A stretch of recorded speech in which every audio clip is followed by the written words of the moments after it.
I can't believe that I didn't realize what's happening before, but now that it hit me, it's so obvious. And I'm sure plenty of people are going to disagree with me, so I'm ready for that. Right now, America is being Brexited, and it's so clear to me. I mean, think about this. A country who one of its greatest strengths is how enmeshed it is in the greater world, that's having a slightly difficult time, is being convinced that actually all of its strength comes from itself and it doesn't need the world and it should burn all of its ties with the world.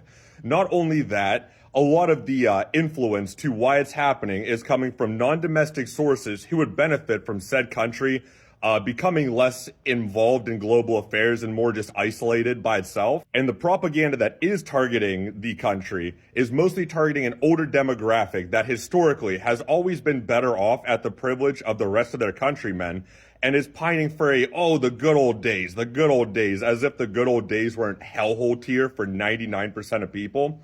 And before you say I'm crazy or just say I'm wrong, think about this. There's a book called The Foundations of Geopolitics. Now, it doesn't matter if you think the author or any of his contents are actually true or, for lack of a better word, valid geopolitical strategies. The Kremlin and most people in it have repeatedly said that, yeah, we treat this as gospel.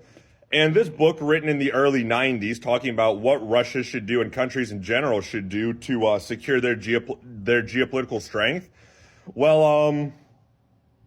talked about how you could probably convince Great Britain that it doesn't need Europe or the EU, that it's better off by itself, and get it to secede and isolate itself and just shoot itself right in the foot. It talked about how you could probably just take Crimea and not go much further, and then the world would go, we don't care enough about Ukraine to stop it, and then later on you could just take more. It would talk about how, we can't militarily fight America 1v1. If we go full force head-to-head, total war economy, we lose. But we're a lot better at spycraft. We're a lot better at general statecraft than they are. So we can just foment, racial tensions, a lot of far-right tensions, and just drive general belief in the illegitimacy of the current system and the hatred of being globally present. That sound like any events that have happened in our past 20 years? No? And man, I don't know if y'all have watched the UK since Brexit has happened.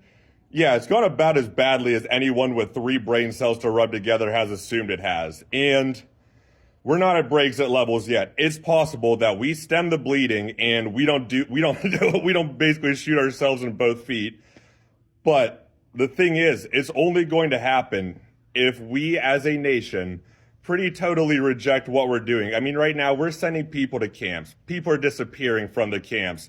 We're not letting students come to the country if they say the wrong thing. We're arresting protesters for saying the wrong thing. Things are bad. Things are horrible bad. And as a country, our general reaction has been, maybe the economy will get a little better. As if that's a worthy trade-off. Just general human rights and decency in the future for making a couple more dollars in the richest place on earth already. All right. And I think if we keep just being passive towards it, then